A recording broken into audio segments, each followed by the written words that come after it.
Assalamualaikum warahmatullahi wabarakatuh.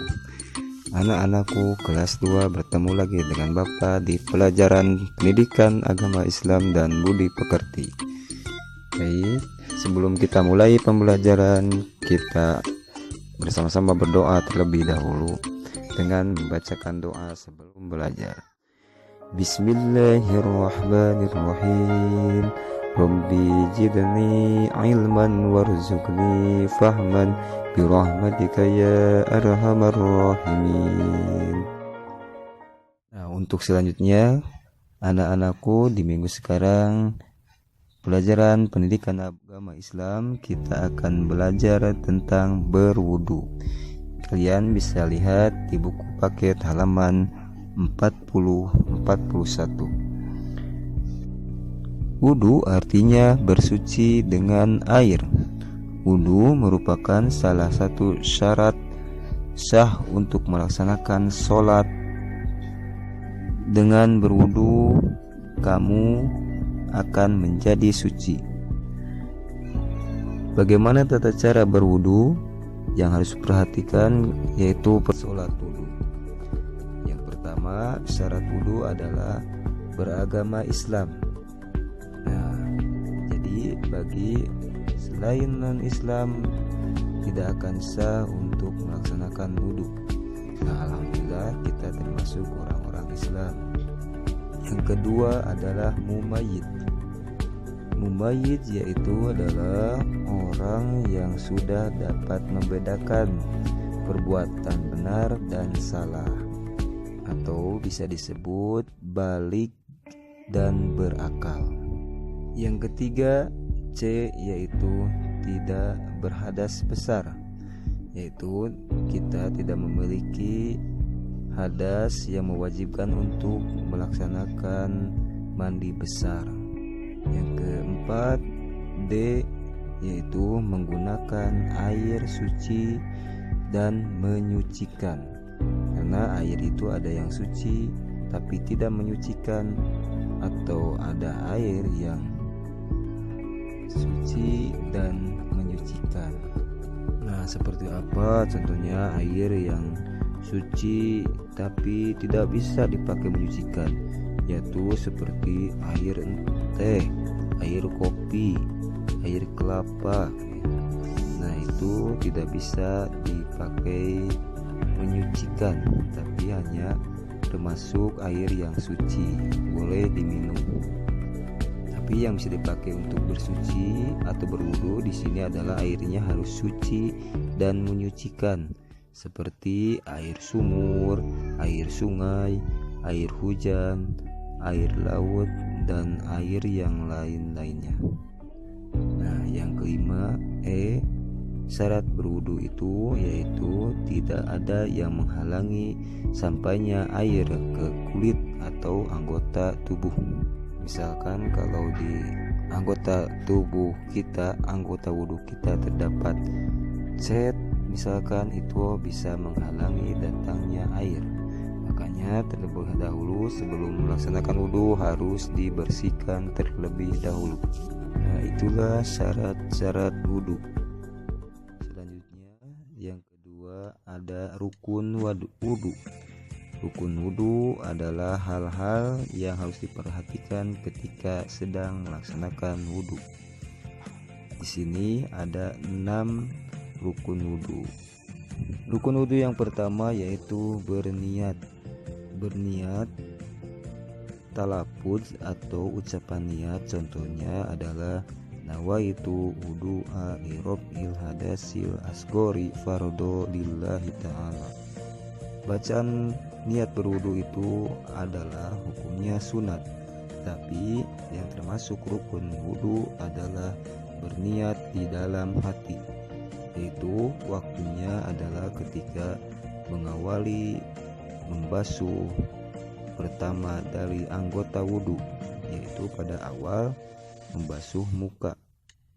Ketika awal membasuh muka, maka di sana kita berniat di dalam hati untuk berwudu menghilangkan hadas kecil fardu karena Allah Ta'ala. Yang kedua, rukun wudhu yaitu membasuh muka.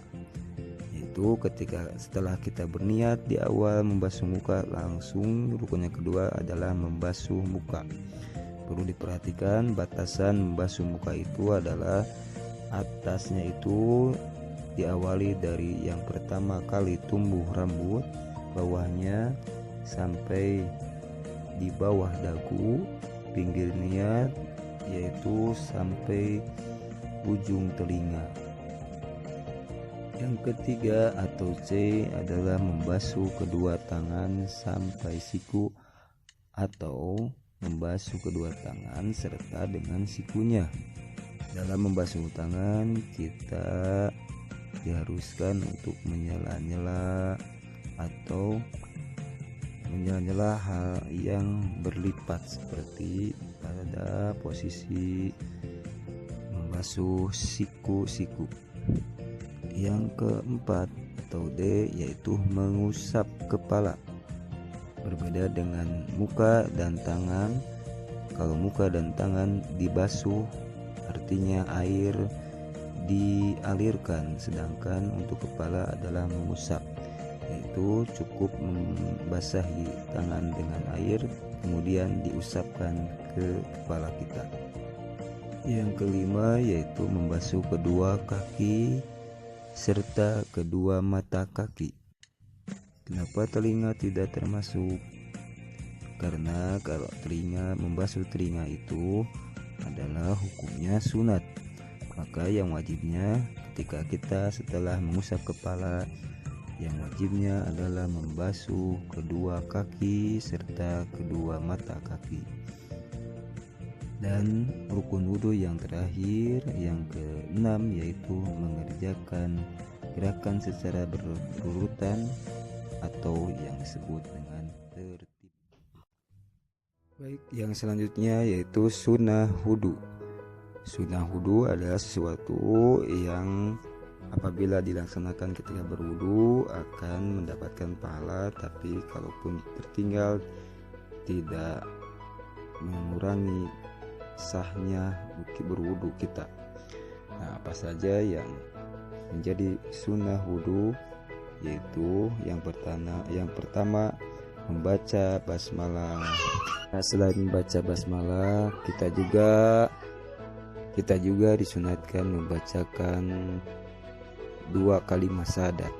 Jadi selain basmalah, bismillahirrahmanirrahim, asyhadu alla ilaha illallah wa asyhadu anna muhammadar rasulullah, ketika menyela-nyela kedua tangan kita sebelum berwudu. Selanjutnya kita disunatkan menggosok gigi terlebih dahulu atau bersiwak.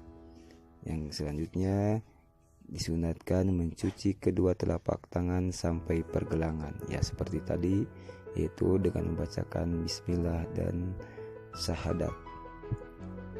Selanjutnya sunat berwudu yaitu berkumur dan membersihkan hidung. Membersihkan hidung yaitu dengan cara menghirup air ke hidung dan mengeluarkannya. Lalu bagaimana kalau terhirup airnya? Itu pun tidak apa-apa. Selanjutnya mengusap seluruh kepala dan mengusap kedua telinga. Jadi sunat dari mengusap kepala itu adalah keseluruhan kepala kita diusap.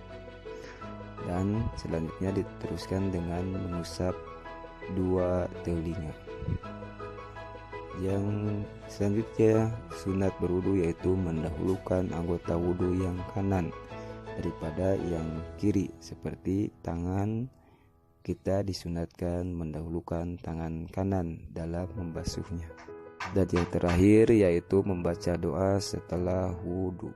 Selanjutnya hal-hal yang membatalkan wudu. Apa saja hal yang membatalkan wudu? Yaitu yang pertama adalah membuang angin. Jadi seperti ada yang keluar dari dubur kita berupa angin. Selanjutnya yaitu buang air kecil, buang air besar, menyentuh kubul atau dubur dengan tangan, dengan telapak tangan. Selanjutnya yaitu hilang akal seperti tidur, mabuk, atau gila, kecuali kalau duduknya sambil duduk, maka tidak menjadikan batal wudhu.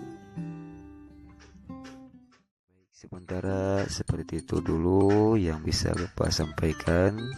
Selanjutnya kalian nanti bisa membuka halaman 42. Di sana tugasnya adalah kalian menyebutkan rukun wudhu secara membuat video.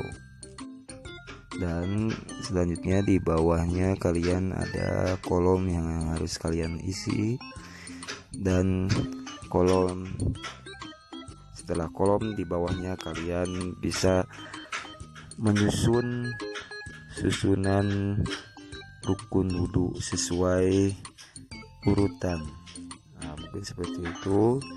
Selamat bekerja, mudah-mudahan bermanfaat. Wabillahi taufiq wal hidayah. Wassalamualaikum warahmatullahi wabarakatuh.